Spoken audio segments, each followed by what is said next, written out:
The correct statements among 1 to 3 regarding group 13 element oxides are.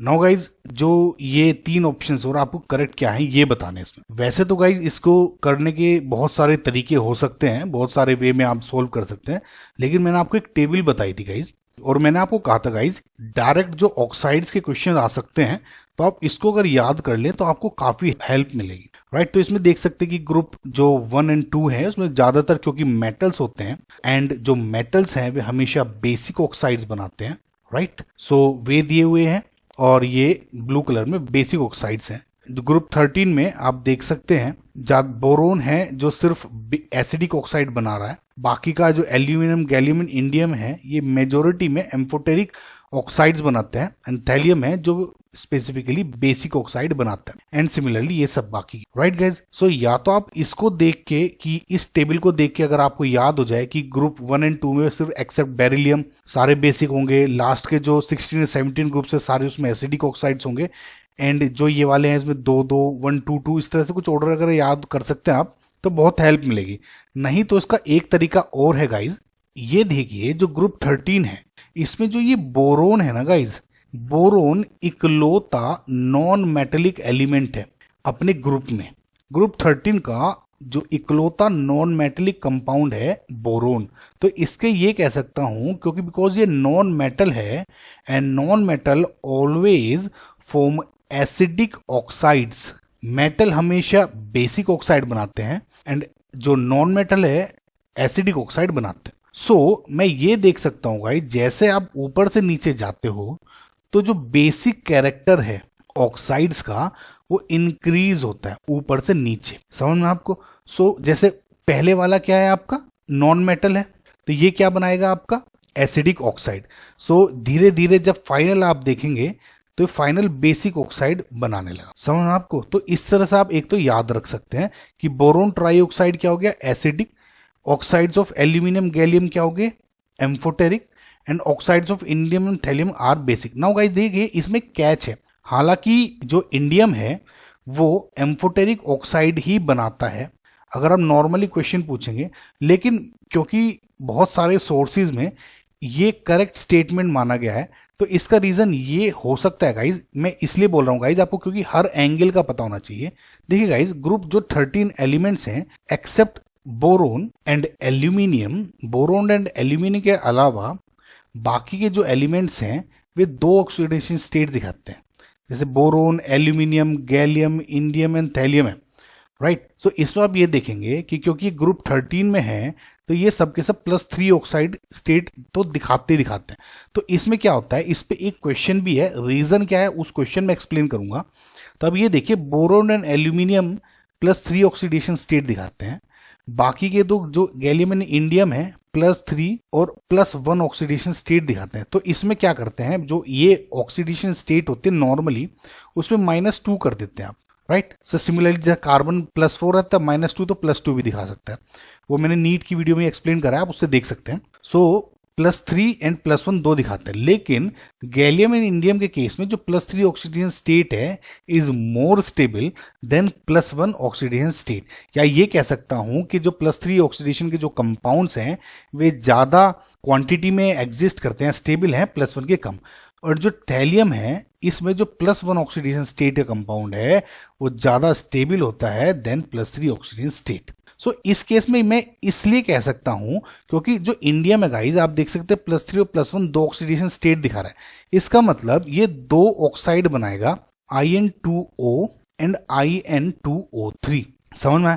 तो इसमें अगर आप देखेंगे तो इंडियम की +1 ऑक्सीडेशन स्टेट है एंड दूसरे वाले में +3 ऑक्सीडेशन स्टेट है, एंड In2O है वो हमेशा एसिडिक ऑक्साइड बनाता है, एंड जो In2O3 है वो बेसिक ऑक्साइड दिखाता है।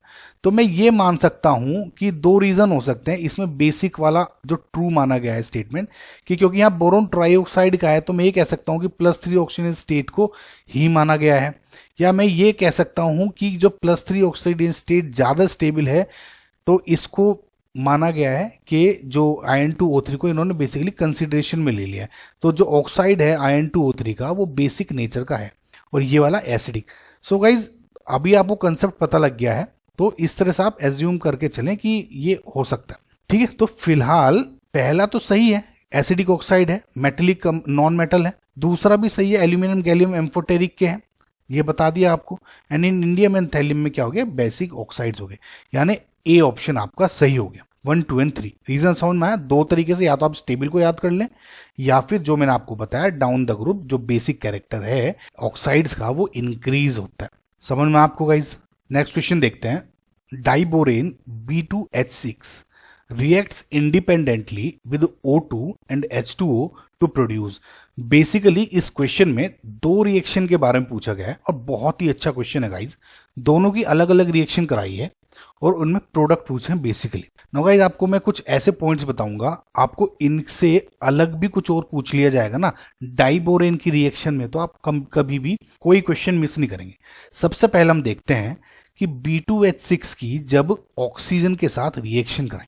एक बात देखिए गाइस, आप जो B2H6 है यानी डाइबोरेन, आपको इसके बारे में एक फन फैक्ट बताता हूं कि ये एक टाइम पे रॉकेट फ्यूल के लिए भी कंसिडरेशन में लिया गया था। रॉकेट फ्यूल के लिए कि B2H6 क्या होता था कि बहुत ही जल्दी फायर को कैच कर लेता था और अपना ऑक्साइड बना देता था। ये पता है आपको, जब भी कोई हाइड्राइड है या हाइड्रोजन वाला कंपाउंड है, ये जब आपको ऑक्सीजन से रिएक्ट करता है तो हमेशा ऑक्साइड बनाता है और कुछ एनर्जी निकालेगा और पानी निकालता है। सिमिलर टू जैसे आप C2H6 है, इथेन ले लेता हूँ, B2H6 से एकदम रिलेटेड है।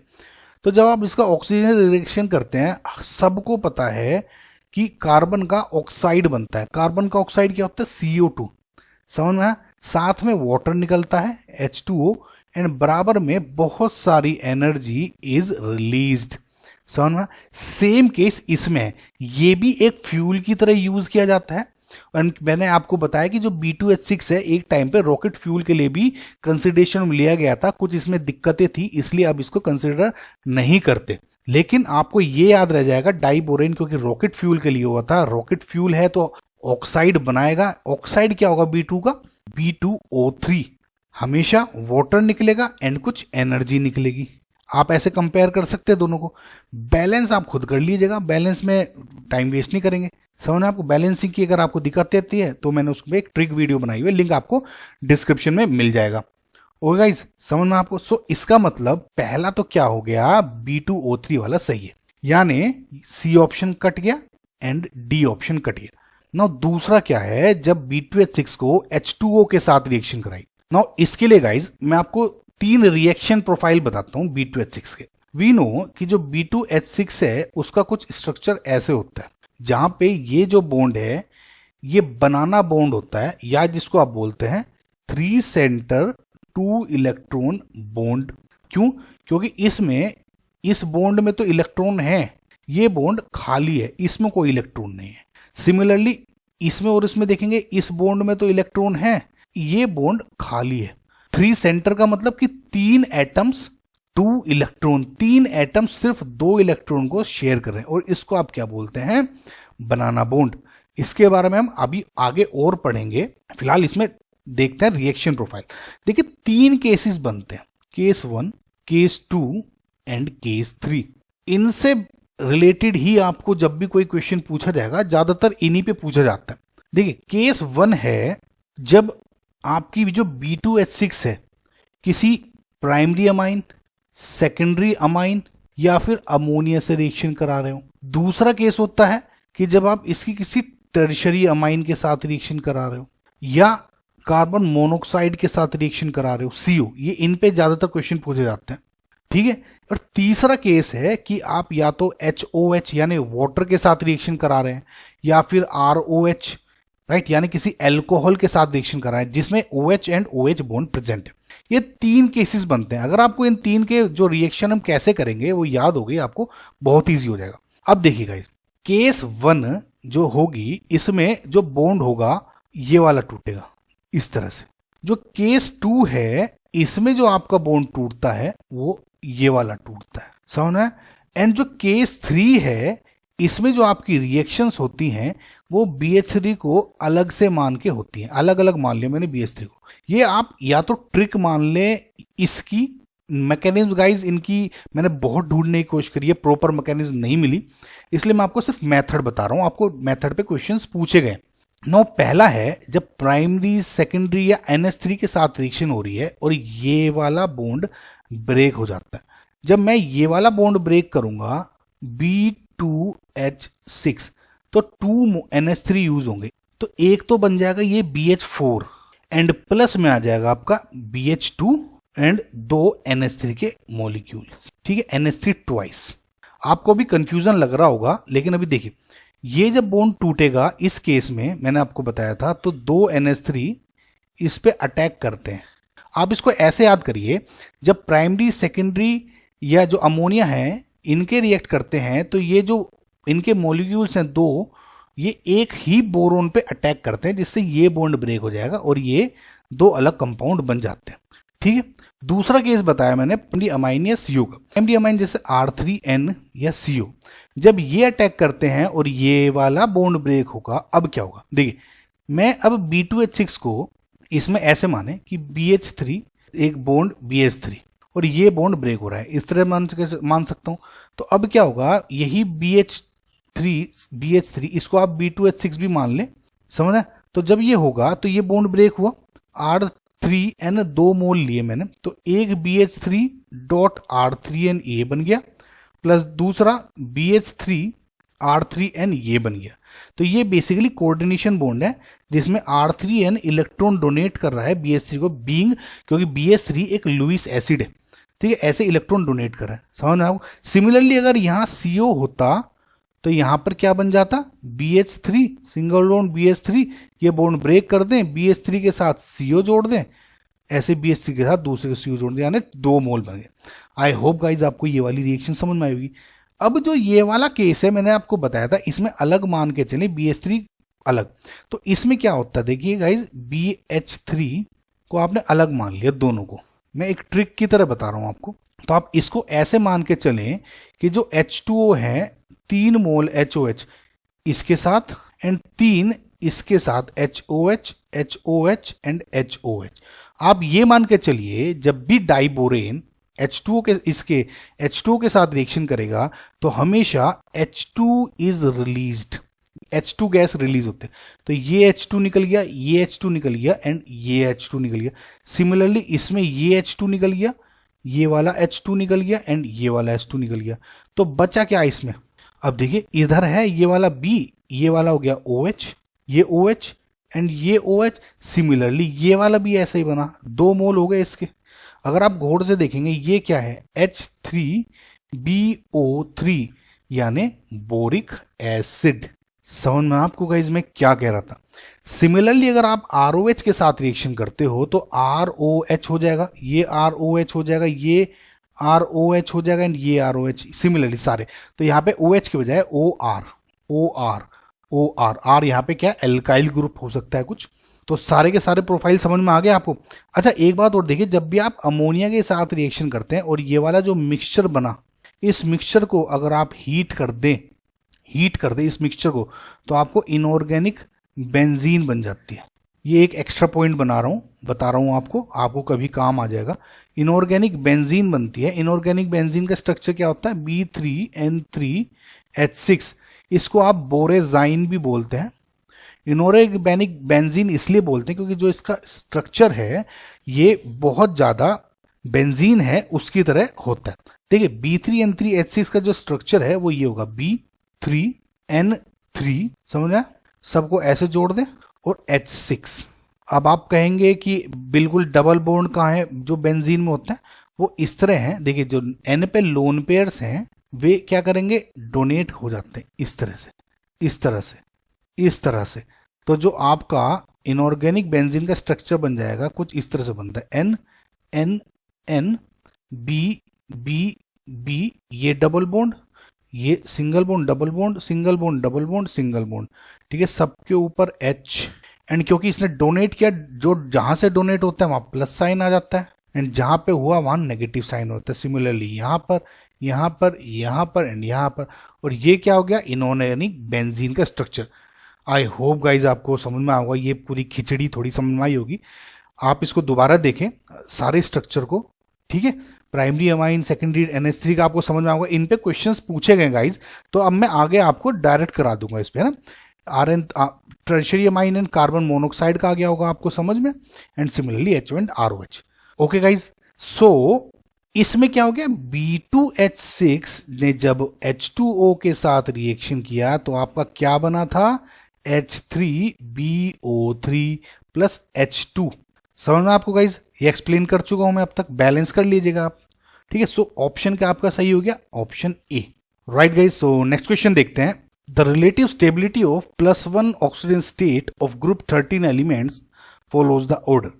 अभी मैंने आपको बताया था गाइज कि जो ग्रुप 13 के एलिमेंट्स हैं यानी boron, aluminium, gallium, indium and thallium, इसमें मैंने आपको बताया था बीइंग इन ग्रुप नंबर 13 ये सबके सब +3 ऑक्सीजन स्टेट दिखाते। लेकिन जैसे जैसे आप डाउन द ग्रुप जाएंगे यानी +3 - 2 यानी इक्वल टू +1, ये जो ऑक्सीजन स्टेट है इसकी tendency down the group increase होने लग जाती है। या मैं ये कहूं कि जब आप डाउन द ग्रुप आते हो तो जो +3 ऑक्सीजन स्टेट है इसकी टेंडेंसी डिक्रीज होने लग जाती है।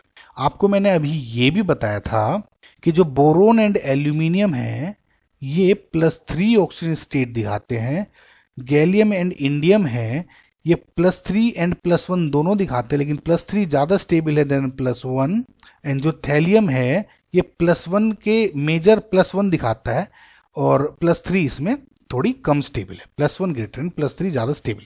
समझ में आपको गाइस। सो इससे अगर मैं फिलहाल आंसर का देखना चाहूं, अभी मैं आपको एक्सप्लेन करूंगा कि ऐसा क्यों है, तो इसका मतलब क्या हो गया कि जो +3 ऑक्सीजन जो +1 ऑक्सीजन स्टेट है ये डाउन द ग्रुप इसकी टेंडेंसी इंक्रीज हो रही है। तो इसका मतलब क्या, aluminium, gallium, indium and thallium, यानी जो ऑप्शन बी है इज करेक्ट। ना उसका रीजन क्या है, इसका रीजन वन वर्ड में अगर मैं बोलूं तो है इनर्ट पेयर इफेक्ट, या फिर कहूं कि poor shielding effect of D and F orbitals. समझ में आपको, poor shielding effect of D and F orbitals या इनर्ट पेयर इफेक्ट, इसकी वजह से जो आपका +1 ऑक्सीजन स्टेट है और डाउन द ग्रुप ज्यादा स्टेबल होती रहती। ये अपने ये इनर्ट पेयर इफेक्ट है क्या, अब आप ये मान के चलिए गाइस कि ये जो आपका न्यूक्लियस है और ये बाहर बहुत सारे इलेक्ट्रॉन्स जाते रहते हैं।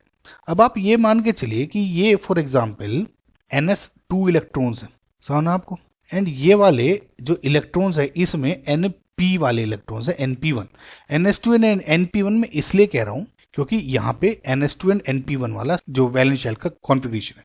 बोरोन एंड एल्यूमिनियम में कोई भी D या F ऑर्बिटल नहीं है, तो मैं ये कह सकता था कि आराम से जो बोरोन है आउटर मोस्ट शेल के तीनों इलेक्ट्रॉन्स 2 S के और 1 P का आराम से निकाल सकता है, यानी +3 ऑक्सीजन स्टेट दिखा देंगे। सिमिलरली एल्यूमिनियम भी। लेकिन जैसे ही आप गैलियम पे आते हो, गैलियम पे कूदते हो, एक D ऑर्बिटल जुड़ गया जिसमें 10 इलेक्ट्रॉन हो गए। सिमिलरली आगे अगर आप देखेंगे तो D10, इसमें F14 एंड D10 सबके सब भरे हुए हैं। अब क्या होता है, एक इस बात को आप इस तरह से समझिए कि जब तक D ऑर्बिटल नहीं थे तो जो पॉजिटिव चार्ज था ये इनको कैच नहीं कर पा रहा था। आप ये मान करिए कि अंदर एक तरह से एक शील्ड लगी हुई है, समझना आपको, एक शील्ड है अंदर। अब क्या है, इस शील्ड की वजह से जो ये प्लस चार्ज है इसके आउटर मोस्ट जो इलेक्ट्रॉन्स है इनको खींच नहीं पाता, यानी ये जो इलेक्ट्रॉन्स है इनको आराम से निकाल सकता है। जैसे ही यहाँ डी ऑर्बिटल वाली शील्ड जुड़ जाती है, आप इसको डी ऑर्बिटल वाली शील्ड माने, ठीक है। अब जो ये डी ऑर्बिटल वाली शील्ड है या एफ ऑर्बिटल वाली शील्ड आ गई, ये बहुत वीक होती है, समझना। यानी ये जो पॉजिटिव चार्ज है ये पुअर शील्ड की वजह से अब करता क्या है कि जो ये NS2 वाले इलेक्ट्रॉन्स हैं इनको पकड़ लेता है अपनी तरफ। अब तक जो शील्ड थी इनको दोनों को बचा के रख रही थी, NS2 और NP1 को, तो ये निकल सकते थे। अब क्योंकि पुअर शील्ड लग गई, अब क्या है, इस पुअर शील्ड की वजह से जो पॉजिटिव चार्ज है ये जो NS2 इलेक्ट्रॉन्स है इनको पकड़ के बैठ जाता है कि मैं तुमको कहीं नहीं जाने दूंगा। अब क्या बचा ये NP1 वाला इलेक्ट्रॉन, यही इकलौता ऐसा है जो अब निकल सकता है। इस वजह से जैसे ही डी एंड या एफ ऑर्बिटल आ जाते हैं तो जो ये क्योंकि इसको पकड़ के बैठ जाता है तो ये जो np1 इलेक्ट्रॉन एक ही इलेक्ट्रॉन निकलेगा, यानी +1 ऑक्सीजन स्टेट दिखाता है। समझ में आपको? सो जैसे जैसे आप नीचे आते हो तो ये जो टेंडेंसी है इसको पकड़ने की इंक्रीज होती रहती है। ठीक है, जो इसकी स्ट्रेंथ है इस अट्रैक्शन की वो इंक्रीज होती रहती है डाउन द ग्रुप। अगर मैं क्रूड टर्म्स में बोलूं तो इकलौता यही इलेक्ट्रॉन निकल पाता है। समझ में आपको गाइज कि क्यों है ऐसा? राइट, सो इसी वजह से आपका जो करेक्ट आंसर है is B. Right guys, next question देखते हैं। The number of 2 centre 2 electron and 3 centre 2 electron bond in B2H6 respectively are. मैंने आपको बताया था गाइज जो BH3 है ये बेसिकली डाइमर की फॉर्म में एग्जिस्ट करता है। नो जो ये BH3 है, जस्ट मैं आपको बता दूं, कभी कभी एग्जाम में आ जाता है तो बच्चे कंफ्यूज हो सकते हैं। इन दो बोरोन के बीच में बॉन्ड नहीं होता। बेसिकली होता क्या है कि जो ये H हैं इस तरह से जोड़ते हैं। समझ आपको? तो इनमें से ये वाले जो 2 बॉन्ड हैं ये तो नॉर्मल, या ये तो नॉर्मल कोवेलेंट बॉन्ड्स होते हैं, नॉर्मल, ठीक, कोवेलेंट। सिमिलरली ये एंड ये वाले बॉन्ड है, ये वाला दिख रहा है येलो में, ये इसको आप बोलते हैं बनाना बॉन्ड। सिमिलरली इसको क्या बोलते हो आप? बनाना बॉन्ड। ओके गाइस, नाउ क्योंकि ये नॉर्मल बॉन्ड है तो इसमें क्या हो गया, ये जो 2 इलेक्ट्रॉन्स हुए ये 2 सेंटर यानी 2 एटम शेयर कर रहे हैं। 2 सेंटर 2 इलेक्ट्रॉन, 2 सेंटर ये होंगे 2 इलेक्ट्रॉन बॉन्ड, यानी 2 सेंटर 2 इलेक्ट्रॉन बॉन्ड ये वाले। बनाना बॉन्ड क्या है? 3 सेंटर 3 एटम है एंड 2 इलेक्ट्रॉन को शेयर कर रहे हैं। ये 2 इलेक्ट्रॉन इसमें है, ये खाली है, बस ये फॉर द सेक ऑफ कि डाइमर में एग्जिस्ट करना है। इसमें ये बेसिकली गाइज अब आप कहेंगे ऐसे क्यों है, क्योंकि अब ये एग्जिस्ट ऐसे करता है तो इसका एक्सप्लेनेशन इसी फॉर्म में दिया गया था। तो इस जो पूरे बॉन्ड जो ये बनाना बॉन्ड है येलो कलर का, इसको क्या बोलेंगे? 3 सेंटर 3 एटम हो गए एंड 2 इलेक्ट्रॉन। ठीक है, 3 सेंटर 2 इलेक्ट्रॉन बॉन्ड। नाउ इसमें कहा है कि number of 2 centre 2 electron bonds in B2H6 कितने हुए? अब यानी कोवेलेंट बॉन्ड पूछा है, 1 2 3 एंड 4 4। इसका मतलब ए ऑप्शन सही है आपका, इसमें ही आगे देखने की जरूरत ही नहीं थी। 3 सेंटर 2 इलेक्ट्रॉन बॉन्ड कितने के? 1 एंड 2। समझ में? तो इसका मतलब 2 बॉन्ड हो गया, तो ये करेक्ट है। एक बात आपको और बता दूं गाइज कि आपको आगे फायदा मिलेगा कि जो ये H हैं ये वाले, इनको आप बोलते हैं टर्मिनल हाइड्रोजन्स। एंड जो ये बोरोन है, ये वाले बोरोन, ये एंड ये दोनों इनफैक्ट ये sp3 हाइब्रिडाइज्ड होते हैं। इनफैक्ट अगर आप BH3 को देखते हो, BH3 में आप पाओगे कि ये sp2 हाइब्रिडाइज्ड है, लेकिन डाइमर में ये sp3 हाइब्रिडाइज होते हैं दोनों बोरोन्स। समझ रहे हैं? मतलब किस तरह ये जो बोरोन है ये टेट्राहेड्रल शेप में, यानी जो ये वाला पूरा पोर्शन है ये सेम प्लेन पे नहीं है, क्योंकि टेट्राहेड्रल स्ट्रक्चर हो गया ना, 3D फिगर होगा। सिमिलरली ये भी 3D फिगर हो जाएगा। तो आगे किसी क्वेश्चन में आपको पूछा जा सकता है। ठीक है गाइस, सो नेक्स्ट क्वेश्चन देखते हैं। The electronegativity of aluminium is similar to. Now guys, इस टाइप का क्वेश्चन आपको जब भी आएगा ना कि ये इलेक्ट्रोनेगेटिविटी इससे सिमिलर या इससे सिमिलर, आप हमेशा ये सोचें कि कोई अब मुझे इलेक्ट्रोनेगेटिविटी ऐसे पूछने का तो कोई क्वेश्चन आएगा नहीं कि मुझे क्वांटिटी सबकी याद होगी, यानी कोई कंसेप्ट लग रहा होगा उसके पीछे, एंड वो है डायगोनल रिलेशनशिप। समझ आपको गाइस? डायगोनल रिलेशनशिप है होती है ये।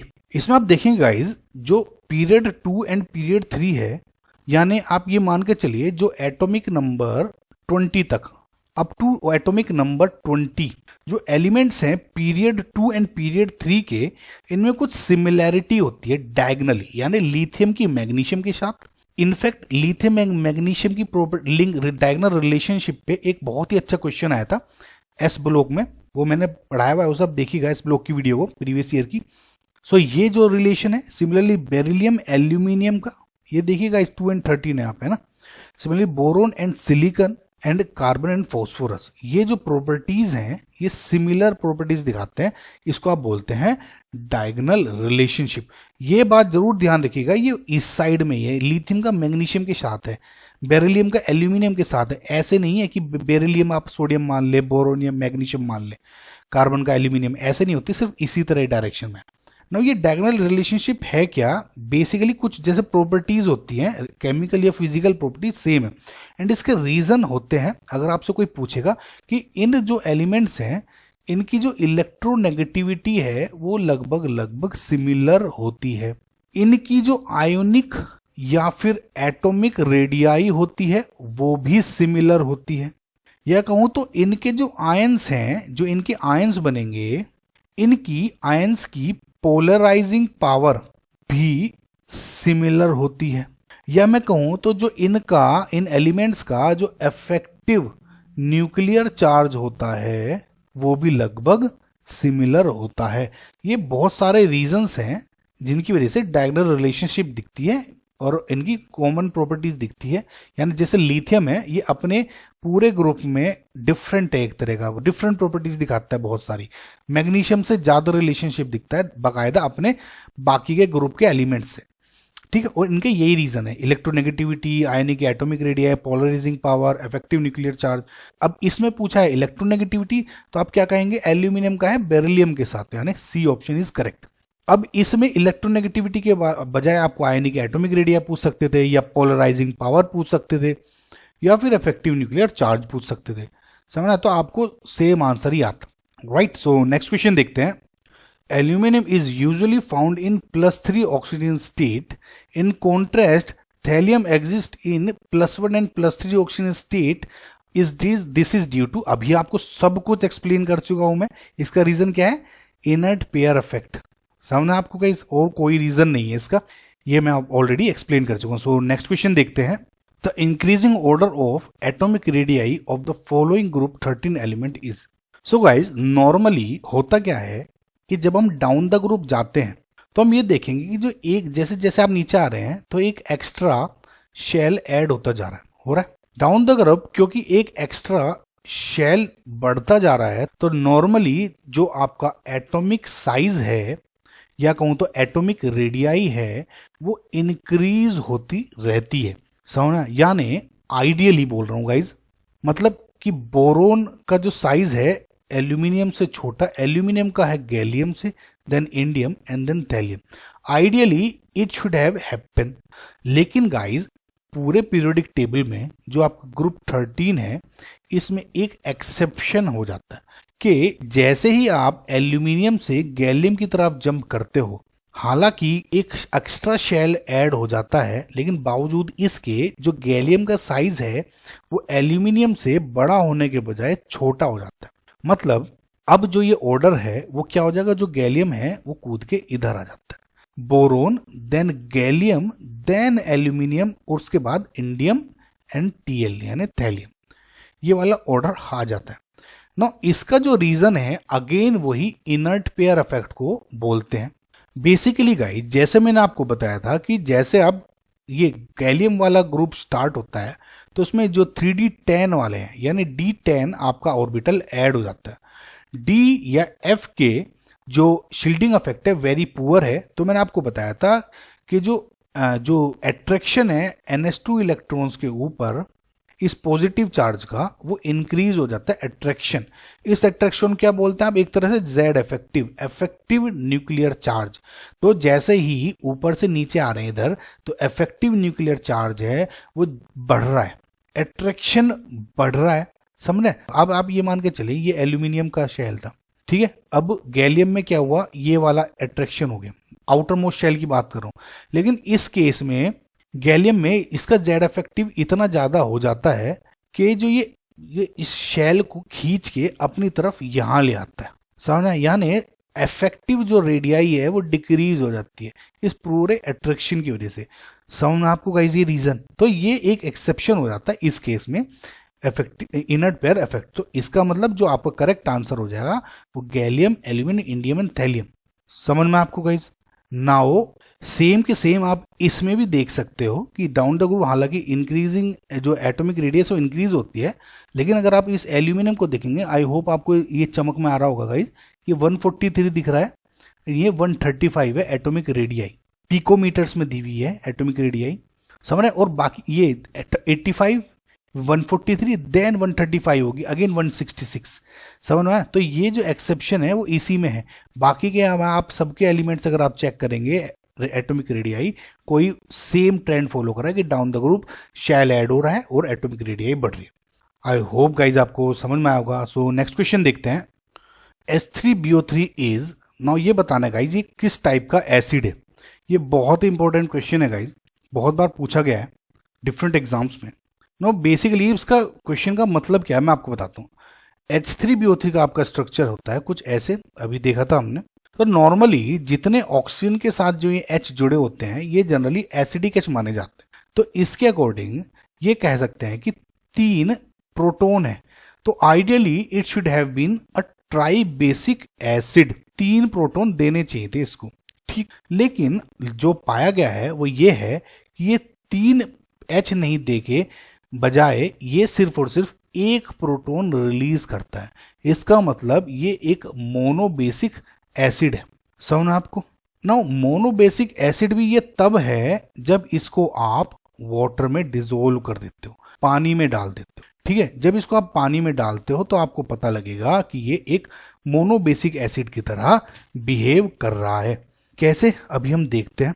सबसे पहले हम ये देखते हैं कि ये एक लुईस एसिड कैसे है। देखिए गाइस, जो बोरोन है उसका एटॉमिक नंबर है 5, यानी 1s2 2s2 2p1। ये आउटर मोस्ट शेल का ये वाला कॉन्फ़िगरेशन बन गया। एक है ग्राउंड स्टेट में। एक्साइटेड स्टेट में आप देखते हैं कि एक इलेक्ट्रॉन जंप करके इधर आ गया। समझे? इसका मतलब ये एक इधर एक इधर एक इधर। जो OH है 3 OH इसके साथ मैंने जोड़ दिए, तो एक OH इसके साथ, एक OH इसके साथ, यानी BOH थ्राइस। एक जो ये ऑर्बिटल है p ऑर्बिटल एम्प्टी प्रेजेंट है।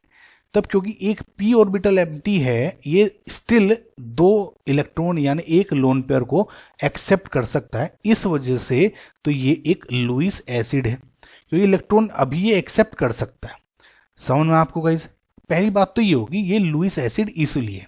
नाउ ये वीक लुईस एसिड कैसे है, हमने ये कैसे डिसाइड किया, इसका आपको आंसर समझ में आएगा p पाई बॉन्डिंग से। देखिए गाइस, जो BOH है इसका स्ट्रक्चर आप ऐसा है ना, 3 OH है, इसके पास लोन पेयर की डेफिशिएंसी है, यानी जो इसका एक तरह से जो p ऑर्बिटल है कुछ इस तरह मान लेता हूं मैं अभी समझाने के लिए, एम्प्टी है। नाउ ऑक्सीजन के पास एक लोन पेयर है। समझ मारा? तो ये क्या होता है कि ये जो लोन पेयर है ये इसको डोनेट कर देते हैं। समझ आपको? यानी इलेक्ट्रॉन जो क्लाउड है इसकी तरफ टिल्ट हो जाएगा। तो कुल मिला के आप ये मान के सकता हूं कि अभी इस बोरोन की अगर मैं यूं मानूं टेंडेंसी कि 10 यूनिट खाने की थी अभी इलेक्ट्रॉन्स 10 यूनिट्स, इसने बैक बॉन्डिंग से p पाई बैक बॉन्डिंग की वजह से इसकी अब भूख 10 के बजाय अब 4 रह गई।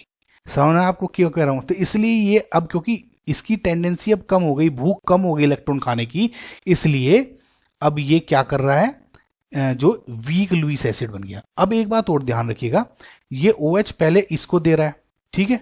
दूसरे एक स्ट्रक्चर में क्या होगा, ये जो 3 OH है, अब दूसरे कंडीशन में क्या हो जाएगा, कभी ये वाला इसको डोनेट करेगा, तीसरी कंडीशन में क्या हो जाएगा, ये वाला इसको डोनेट करेगा। समझ रहे? तो ये तीनों OH अल्टरनेट इसको अपना लोन पेयर डोनेट करते रहते हैं। समझना आपको? मतलब थोड़ा सा क्लाउड अपनी तरफ इसकी तरफ टिल्ट करते रहेंगे, इसलिए इसकी भूख कम कर देते हैं थोड़ी सी। अगर 10 यूनिट पहले इसकी एक तरह से मान ले 10 रोटी खाना था इसको, अब इसको सिर्फ 3 या 4 रोटी की भूख रह गई, इसलिए अब ये वीक लुईस एसिड हो गया। समझना आपको? लुईस एसिड वीक क्यों? अब ये मोनोबेसिक एसिड कैसे होता था, अब इसको आप देखिए। पहली बात तो अगर आप इस स्ट्रक्चर में देखेंगे BOH, इसके जो ये यूनिट है एक सिंगल BOH OH OH, ये दूसरा स्ट्रक्चर होगा B, समझना? ये B हो गया, एक ये B हो गया, 3 OH हो गए इस तरह से, ठीक। एक ये वाला BOH हो गया, ये वाला, सिमिलरली ये बाकी के हो गए। तो आप देखेंगे इन जो BOH की यूनिट्स हैं यानी बोरिक एसिड्स हैं, ये आपस में हाइड्रोजन बॉन्डिंग की फॉर्म में स्टेबल कर रहे हैं। समझ रहे?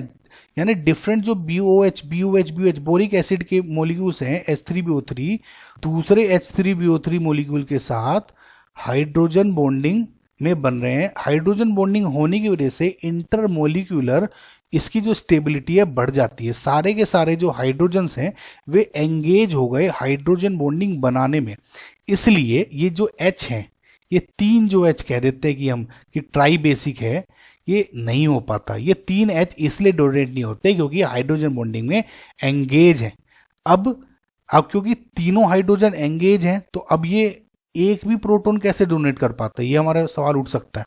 ये होता है बेसिकली, इस पे एक सवाल और पूछ सकते हैं कि H3BO3 ये मोनोबेसिक एसिड या वीक लुईस एसिड है, ये तभी एग्जिस्ट करेगा जब इसको आप HOH में डाल देंगे। अब ये कैसा होता है देखिए, BOH OH एंड OH, मैंने बताया ये स्टिल लुईस एसिड है, तो HOH यानी वाटर के साथ अब जब आप डालते हो इसका लोन पेयर इसको अटैक करता है, लुईस एसिड है, ओवरऑल इसके ऊपर नेगेटिव चार्ज आ जाएगा और एक प्रोटॉन बाहर आ जाएगा। समझ आपको क्या करूंगा, यानी ये कैसे लिख सकते हो आप, BOH4 होल पावर नेगेटिव।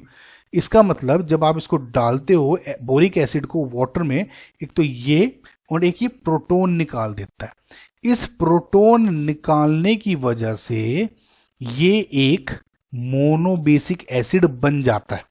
समझ में आपको गाइस कि मैं क्या कह रहा हूं। सो इसका जो करेक्ट आंसर है इज ए। ठीक है गाइस, सो नेक्स्ट क्वेश्चन देखते हैं। ये एक रिएक्शन दी गई है जो कि इक्विलिब्रियम में है। इन्होंने कहा है how can this reaction is made to proceed in forward direction, यानी किसी तरह से या तो मैं रिएक्टेंट को अमाउंट बढ़ा दूं या फिर किसी तरह से जो प्रोडक्ट है उनमें से किसी एक का अमाउंट घटा दूं तो मेरी रिएक्शन फॉरवर्ड डायरेक्शन में जा सकती है। ये होता है राइट। सो नाउ ये रिएक्शन जो हो रही है ये किस तरह से, देखिए कुछ आपको मैं अभी मैंने आपको जो ऑर्थोबोरिक एसिड यानी बोरिक एसिड का रिएक्शन कराया H2 के साथ, वैसे ही इस NaOH के साथ होता है। कैसे देखिए, BOH OH एंड OH ये 3 है। अगेन जब इसको आप NaOH में डालते हैं, इसमें OH में एक्टिव स्पीसी क्या हो जाएगी, OH नेगेटिव। मुझे पता है कि एक लुईस एसिड है तो ये अटैक करता है इसके ऊपर, ठीक। अब क्या होगा, ये जो B है इसमें अब 4 OH जुड़ जाते हैं, ये हम सबको अब तक पता है। ओवरऑल इसके ऊपर नेगेटिव चार्ज, समझ में आपको गाइस ये बात ठीक है। अच्छा एक बात और ध्यान रखिए, जो ये नेगेटिव चार्ज है ये बेसिकली इस बोरोन पे होता है नेगेटिव, तो यहाँ पे लिख दें आप B पे, ये भी क्वेश्चन पूछा जा सकता है, या तो B पे लिख दें ओवरऑल, ठीक है। अब मेन जो क्वांटिटी ये बनी, बाकी के साइड प्रोडक्ट ये बन गए, आप किसी तरह भी मान लें। मेन ये जो रिएक्शन करी मेरा ये बन गया, इसमें यही बना हुआ है ना BOH4 नेगेटिव। अब जब इसके वाले कंपाउंड की अल्कोहल से रिएक्शन होती है, अब क्या होगा देखिए, ROH के साथ रिएक्शन हो रही है, ROH ROH ROH and again ROH। अब क्या होता है, जब अल्कोहल डाल देते हैं इसमें तो इसमें वाटर निकल जाएगा, यानी H2O यानी H2O यानी H2O और ये H2O, 4 मोल H2O के निकल गए, ठीक है। और साइड में क्या बना आपका, ये B, इस पे OR, इस पे OR, इधर OR एंड इधर OR। ओवरऑल जो नेगेटिव चार्ज है अभी भी सेंटर पे है, तो ये बन गया मेरा। सो जब ये बन जाता है इसका मतलब जो ये वाली रिएक्शन है ये आगे, ये जो देखो इसमें मैंने कुछ ऐड कर दिया ROH, तो इसका मतलब ये वाला प्रोडक्ट बन गया मेरा। यहाँ पे जैसे मैं ही ये जो रिएक्शन में ये डाल देता हूं तो ये वाला जो कंपाउंड है ये रिएक्ट करके कुछ और बना देता है। इसका मतलब इक्विलिब्रियम में इसकी क्वांटिटी डिक्रीज हो गई, यानी इक्विलिब्रियम मेरा फॉरवर्ड डायरेक्शन में मूव कर गया। समझ में आपको मैं क्या कह रहा हूँ भाई, इस इक्विलिब्रियम में मैंने जैसे ही अल्कोहल डाला ये रिएक्शन करके ये बना दिया, जैसे ही रिएक्शन करके ये बन गया, इसकी रिएक्शन खत्म हो गई, क्वांटिटी कम हो गई, कम होती ये रिएक्शन प्रोसीड हो जाएगी फॉरवर्ड डायरेक्शन में, यानी और ये वाला कंपाउंड बनाना शुरू कर देगी। समझ में आ गया। नाउ सिमिलरली अगर आप देखेंगे इसमें ऑप्शन में क्या है, cis-1,2 डायोल का है। नाउ इस केस में ROH के बजाय कुछ इस टाइप का कंपाउंड है ये, जिसमें ये वाले डायोल है, इस तरह से कुछ ग्रुप है OH OH, या मान लूँ तो CH3OH CH3OH इस टाइप का, तो ये बॉन्ड बना दूं तब भी यही सेम बनेगा। समझ में आपको, यानी इसमें ये बॉन्ड इसमें ये बॉन्ड बन जाएगा, समझ आपको? मैं दोबारा से बना के दिखाता हूँ एक बार आपको।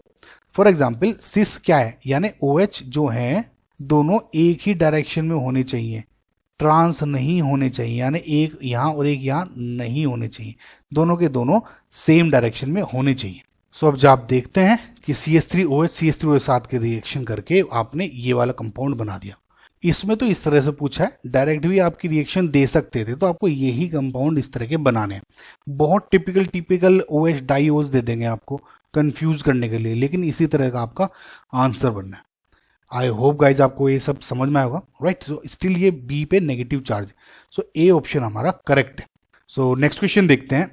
इन compounds of type ECl3 where E क्या है, boron, phosphorus, arsenic and bismuth, the angles, ये जो ClECl है, is different for different E are in order.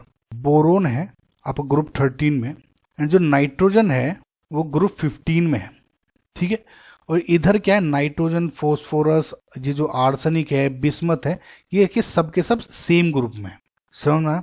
अब इनके क्योंकि क्लोराइड्स की बात की गई है, यानी BCl3 एंड इनके PCl3, अगर आप गौर से देखेंगे ये हाइब्रिडाइजेशन इसका बना के देखिएगा आप, मैं इसमें डायरेक्ट बता रहा हूं कि जो ये BCl3 है इज sp2 हाइब्रिडाइज्ड, लेकिन जो फॉस्फोरस, आर्सेनिक एंड Bi है, यानी PCl3, AsCl3 and BiCl3, these all are sp3 hybridized with pyramidal structure। NH3 आता है ना गाइज, सेम टू सेम वैसे ही इनका स्ट्रक्चर है। इसका मतलब sp2 हाइब्रिडाइज्ड है, तो यानी जो ये सब के सब एंगल हैं these are 120 डिग्री, क्योंकि ये sp3 हाइब्रिडाइज्ड है, that to pyramidal shape. Ammonia में जब मैं NH3 लेता हूं तो अमोनिया में जो एंगल है ये अबाउट 160 डिग्री होता है। सो व्हाट हैपन्स, अगर मैं ऊपर से नीचे आ रहा हूं तब इस बॉन्ड एंगल पे क्या फर्क पड़ जाएगा, तो ClPCl, ClBCl ये एंगल पूछा था। तो अभी तो फिलहाल मुझे ये तो पता है 120 तो नहीं होगा, 107 से कम ही होगा, क्योंकि नाइट्रोजन का अपने ग्रुप में सबसे ज्यादा बॉन्ड एंगल होगा। क्यों? क्योंकि डाउन द ग्रुप जो मेरा बॉन्ड एंगल है वो डिक्रीज हो जाता है। क्यों होता है अभी आपको मैं समझाऊंगा। तो फिलहाल इन सभी ग्रुप में ये तो पता लग गया, ये गलत हो गया ऑप्शन, एंड डी भी ऑप्शन गलत है, यानी ये और ये सही हो सकता है। मैं आपको आसानी के लिए अमोनिया यानी NH3 ये लोन पेयर है, और जो फॉस्फोरस है यानी PH3 इसके बारे में एक्सप्लेन करता हूं ना। अब अगर आप देखेंगे नाइट्रोजन का जो NH बॉन्ड है वो शॉर्टर होता है, और जो PH3 में P का जो बॉन्ड है ये ज्यादा बड़ा होता है, क्योंकि फॉस्फोरस का साइज थोड़ा बड़ा हो जाता है, down the group bond length भी इंक्रीज हो जाती रहती है। नाउ इसकी वजह से क्या होगा, जो ये इलेक्ट्रॉन है, देखिए ये जो बॉन्ड है बेसिकली क्या है, ये इलेक्ट्रॉन क्लाउड है। अब ये इलेक्ट्रॉन क्लाउड छोटा है, पास में है, तो जब क्योंकि नेगेटिव ये भी चार्ज, ये भी नेगेटिव चार्ज, ये भी नेगेटिव चार्ज, तो ये अपने आप को, क्योंकि ये पास पास है ज्यादा, ये ज्यादा से ज्यादा रिपल करते हैं, रिपेल, सबसे ज्यादा इसको रिपेल करेंगे आपस में। समझ आपको? सिमिलर चार्ज रिपेल करेंगे, तो ये जो सारे के सारे हैं ये मैक्सिमम जितनी डिस्टेंस हो सकती है उस पे जाके स्टेबल हो जाते हैं। समझ में आपको गाइस? इस लोन पेयर का इसके ऊपर पुश, इनका भी आपस में पुश, इनका भी आपस में पुश, तो आप ये मान के चले 160 डिग्री हो गया। अब इस केस में क्या होता है, ये जो बॉन्ड है कंपैरेटिवली इनके ये थोड़े ज्यादा दूर हो जाते हैं। आप ये, मगर मैं आसान भाषा में बोलूं तो जो ये वाला एरिया था, ये वाला, समझना, ये एरिया इसमें ज्यादा है, इसमें डिस्टेंस ज्यादा है, तो यानी जो ये इलेक्ट्रॉन्स होंगे इनमें और इनमें या इनमें आपस में रिपल्शन इसके कंपैरिजन में कम हो जाता है, क्योंकि कम रिपल्शन है इनके बीच में, ये इक्वली पुश करेगा, तो ये क्या हो जाता है, थोड़े करीब आ जाते हैं इनके पुश की वजह से, या कहूँ तो रिपल्शन कम है। तो अभी अगर 160 डिग्री है तो ये मान लो लेट सपोज 105 हो गया, इसके केस में फॉर एग्जाम्पल 103 हो गया, या इसके केस में 101 हो गया, मतलब मैं एग्जाम्पल बता रहा हूँ आपको। तो जैसे डाउन द ग्रुप आते हैं, ड्यू टू क्योंकि इनका जो रिपल्शन है वो कम होता जाता है, तो ये थोड़े इनका जो एंगल है वो भी कम होता जाता है। समझना आपको गाइस में क्या कह रहा था? तो इसलिए जो इसका आंसर है इस बी। वैसे आप इसको याद रख सकते हैं कि down the group bond angle increase करता है, राइट। सो नेक्स्ट क्वेश्चन देखते हैं। नेक्स्ट क्वेश्चन को देखिए गाइस, इसमें रिएक्शन दी गई है 2x B2H6 के साथ रिएक्शन कर रहा है और ये वाला टाइप का कंपाउंड बना है। इसमें कह रहे हैं कि अमाइन बताओ हमको कि अमाइन कौन कौन सा, यानी X जो है वो कौन कौन सा हो सकता है। मैंने आपको बताया था गाइस, जब भी B2H6 है इसके साथ प्राइमरी या फिर सेकेंडरी या फिर प्रॉपर अमोनिया की रिएक्शन होती है तो ये वाला बॉन्ड ब्रेक हो जाएगा, राइट। और साथ में आपका BH4 नेगेटिव और यहाँ पर BH2, राइट। और क्योंकि दो X जो हैं यहाँ पे जुड़ रहे हैं, BH2X2 पॉजिटिव बना ले, ये बताया था गाइस आपको। तो इसमें ये अमोनिया हो सकता था, प्राइमरी अमाइन हो सकता था, एंड ये सेकेंडरी अमाइन हो सकता था। ये टर्शरी है ये वाला, इस केस में ये बॉन्ड ब्रेक हुआ, यानी BH3 CH3 ये 3N, ये वाला केस में, इस केस में ये बनेगा। इसके जो ये वाला प्रोडक्ट है यानी ये, इस केस में 3 आंसर हो सकते हैं, यानी AB, BB and CB। I hope guys आपको समझ में आएगा, ये तो मैं ऑलरेडी सब कुछ एक्सप्लेन कर चुका इसमें, right guys. So next question देखते हैं, ABC इसमें आंसर है। The correct statements for orthoboric acid is are, यानी H3BO3 या फिर BOH, OH एंड OH। It behaves as a weak acid, yes correct, in water due to self ionisation. गलत, self ionisation की वजह से नहीं होता। सेल्फ आयोनाइजेशन का मतलब क्या है कि ये जो H3BO3 है ये पानी में डालते ही ये BO3 3 negative plus 3H positive हो जाएगा। इसका मतलब ये हो गया, क्या ऐसा होता है? नहीं।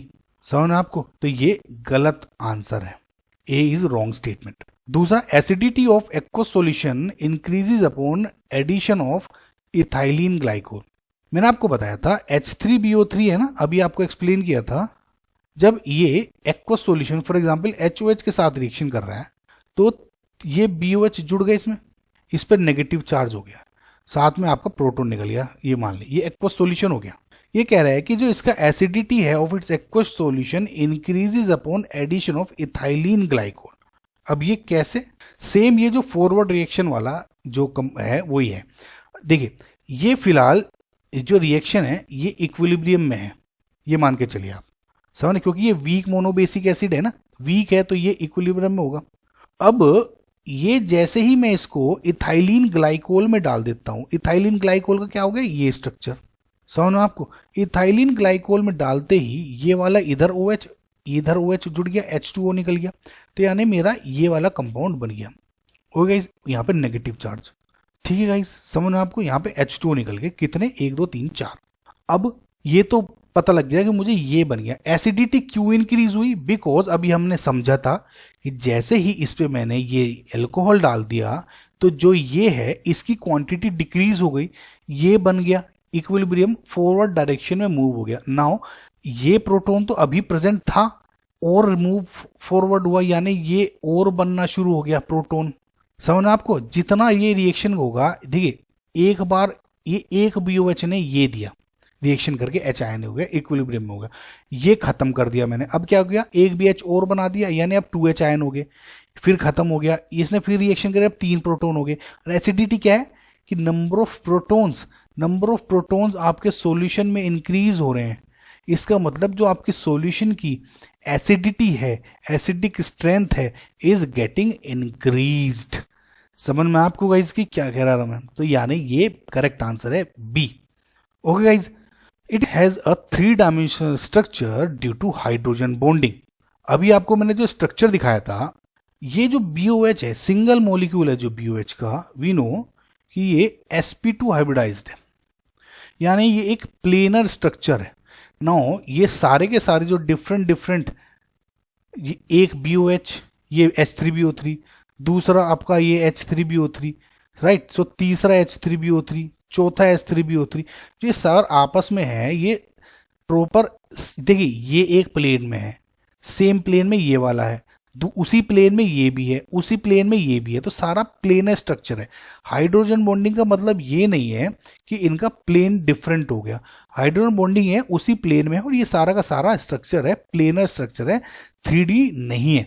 सारे के सारे जो बोरोन हैं ये these are sp2 hybridised, right guys. So जो ये स्टेटमेंट है इज रॉन्ग, समझ में आपको। नो अगला, it is a weak electrolyte in water, ये भी अब हम एक्सप्लेन कर चुका हूं कि H3BO3 को जब आप डालते हो तो एक प्रोटॉन बनता है, समझ रहे। सो BOH4 नेगेटिव बनता है H3BO3 को डाल के HOH में, राइट। से ये वीक मोनोबेसिक एसिड था, वीक लुईस एसिड था, तो इसलिए वीक इलेक्ट्रोलाइट की तरह बिहेव कर रहा है, तो this is correct. I hope guys आपको समझ में आया होगा। तो ये B and D's correct answers हैं। नेक्स्ट क्वेश्चन देखते हैं। The crystalline form of borax has. Now देखिए गाइज, ये बहुत अच्छा क्वेश्चन है। बोरेक्स किसको बोलता है? Na2B4O7 10H2O।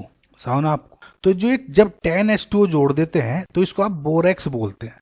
लेकिन हम एक इसका जो करेक्ट रिप्रेजेंटेशन है, करेक्ट रिप्रेजेंटेशन स्ट्रक्चर के लिहाज से Na2B4O7.10H2O के बजाय ज्यादा सही से अगर मैं रिप्रेजेंट करूं इसको, ये होता है Na2B4O5OH4.8H2O। अगर आप इसको ऐसे रिप्रेजेंट करेंगे, काउंट करिएगा, सबके सब सेम है, ठीक है। तो जब आप इसको ऐसे रिप्रेजेंट करेंगे तो ये ज्यादा करेक्ट माना जाता है। दोनों सही हैं, लेकिन जो क्रिस्टलाइन फॉर्म में जब इसका स्ट्रक्चर बनता है, इस वाले फॉर्मूले को ये फॉलो करता है। तो इसका जो स्ट्रक्चर है वो एक आसान तरीका है इसका बनाने का। आप सबसे पहले 4B है, 4B को ऐसे बना लीजिए कॉर्नर में, ठीक है। अब क्या करें, 5O है तो 5O को इन B के बीच में जोड़ लीजिए 4, और बाकी का इस बीच में 5O। समझ में आपको? अब इन सब को आप बॉन्ड के थ्रू जोड़ दो, इसको इसको इसको इसको इसको इसको इसको और इसको एंड इसको ये नहीं जुड़ेंगे क्योंकि ऑक्सीजन 2 ही बॉन्ड रख सकता है फिलहाल। समझो ना, ये वाला स्ट्रक्चर बन गया। एंड OH4 है ना, 4 OH हैं, इसका मतलब जो ये 4 BH हैं इन पे आप 4 OH जोड़ दें।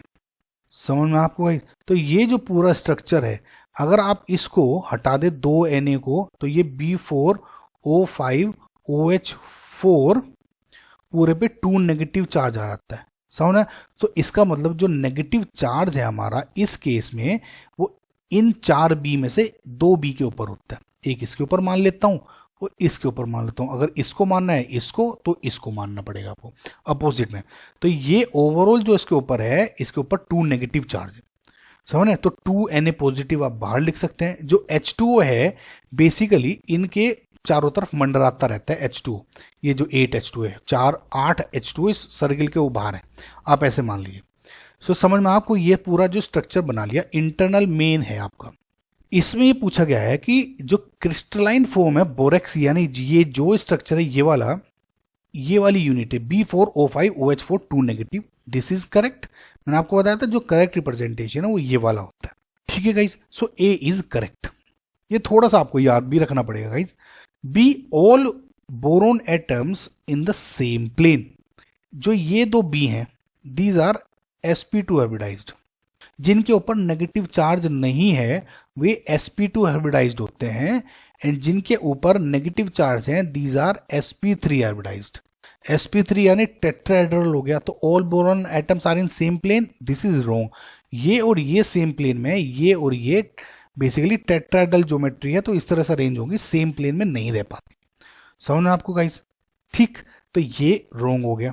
Equal number of sp2 and sp3 hybridised boron atoms, ये दिस इज करेक्ट। 2 sp2 ये हो गए, ठीक है, 2 हो गए sp2, और जो sp3 कितने हैं वे भी 2 हैं, एक ये रहा, एक ये रहा। तो 2 sp2 and 2 sp3, this is also correct. ठीक, 1 टर्मिनल हाइड्रोक्साइड पर बोरोन एटम। अब वही हाइड्रोक्साइड क्या है? OH। एक B3 4 B है, तो चारों के ऊपर एक एक OH है, यानी एक टर्मिनल जो हाइड्रोक्साइड है पर boron atom. This is also correct. समझ में आपको? तो जो इस तरह से अगर आप रिप्रेजेंटेशन इसका करेंगे, ये स्ट्रक्चर आसानी से बन जाएगा इससे आपका। समझ में आपको? तो A, C एंड D आपके करेक्ट आंसर्स हो गए। आई होप गाइज आपको समझ में आएगा। नेक्स्ट क्वेश्चन देखते हैं। Among the following the correct statement is R. Now guys, AlCH3 जो thrice has the 3-centered 2 electron bond in its dimeric structure. Now guys देखिए, इसका जो स्ट्रक्चर है सेम टू सेम आपको ऐसे एक्सप्लेन होगा जैसे AlH3 का होता है। समझ आपको? AlH3 का स्ट्रक्चर कैसे होता है? ये भी एक डाइमर की फॉर्म में एग्जिस्ट करता है।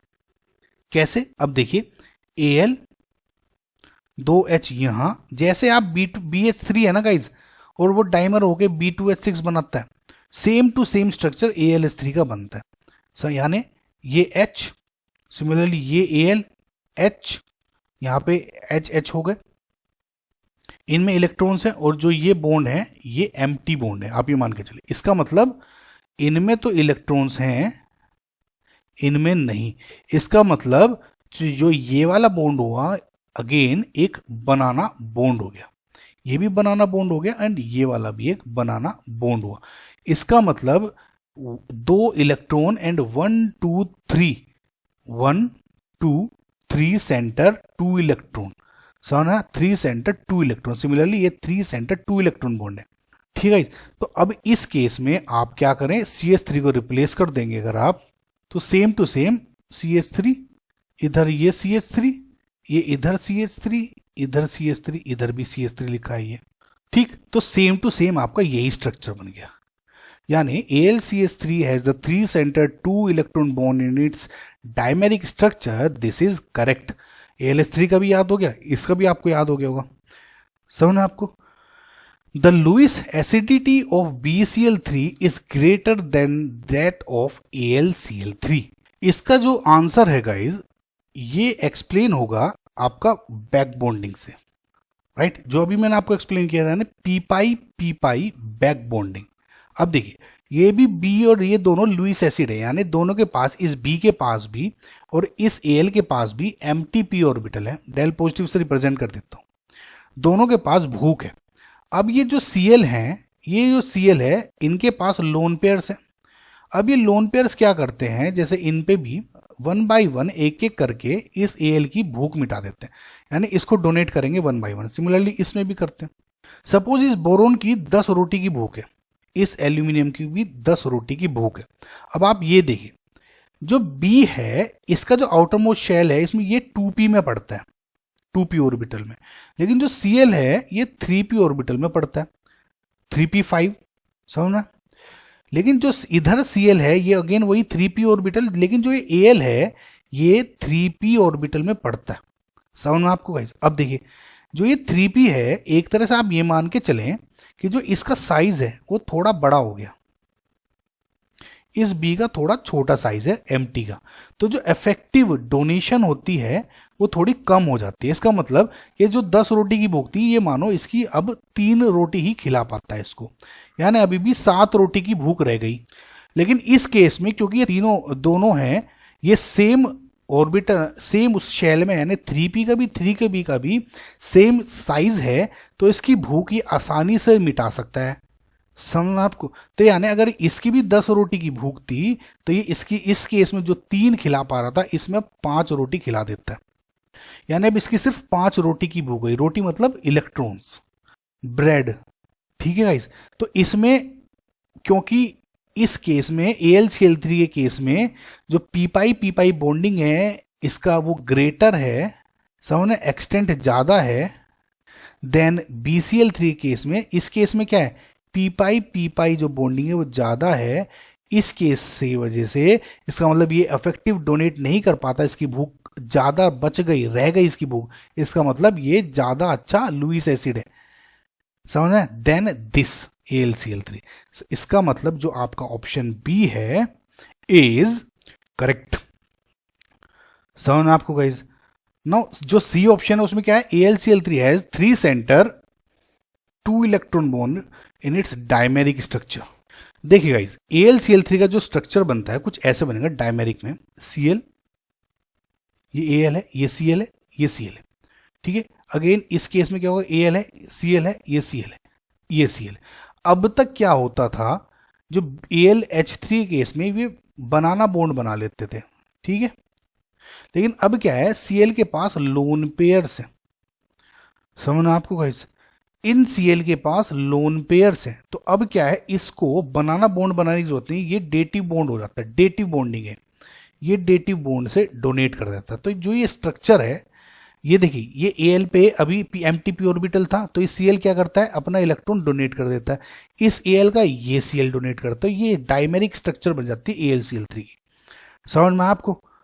सो अब अगर आप इलेक्ट्रॉन काउंट करेंगे इस बॉन्ड में, कितने हुए, 3 सेंटर, 3 सेंटर है, 1 2 3, इलेक्ट्रॉन कितने हैं, 1 2, 2 इलेक्ट्रॉन ये कोवेलेंट बॉन्ड के, और ये 3 और 4, 4 इलेक्ट्रॉन जो कि इस Al को डोनेशन हो रहा है।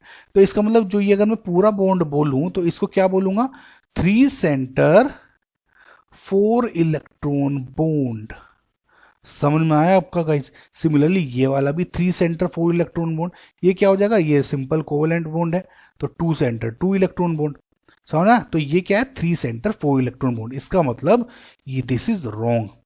ऑप्शन डी सेम अब तक पढ़ चुके हैं, BH3 has the 3 centre 2 electron bond in its diamond structure, ये अब तक कई बार पढ़ चुके हैं, तो इसका मतलब this is correct, right. So A, B and D are our correct answers.